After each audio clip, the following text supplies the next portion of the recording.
এনেধৰণে অবাধ দিনে পোহৰে বা মাছ ৰাতি অহৰহ কাঠৰ গাড়ী পাৰ হৈ গৈ থাকে। প্ৰায় আমি যিমানটো অনুমান কৰিছোঁ, আমি যিমানখিনি বা গম পাইছোঁ বা আমি আনে কোৱা মতে এখন বলেৰ' পিকআপ নাই ক'লেও 40,000 পৰা আদি কৰি 30,000, 40,000, 30,000 তেনেকৈ এখন বলেৰ' পিকআপ তেওঁলোকে চিণ্ডিকেট লয়।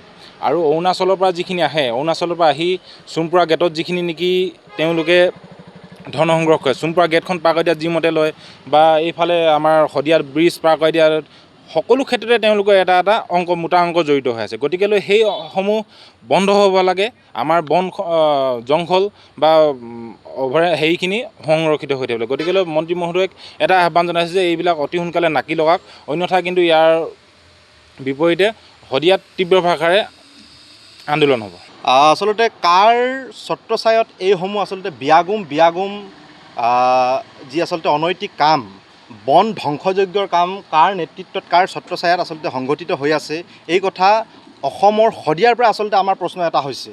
শদিয়াৰ আচলতে এই বাট পথছোৱা আচলতে এতিয়া কাঠ মাফিয়াৰ আচলতে দপদপনি আমি দেখিবলৈ পাইছোঁ। ৰাতি হ'লে কাঠ মাফিয়াৰ দপদপনি আমি দেখিবলৈ পাইছোঁ, আমি শুনিবলৈ পাইছোঁ। বহু ডাঙৰ অংকত এইবোৰ আচলতে নিশাটোৰ ভিতৰতে অংক হৈ আছে।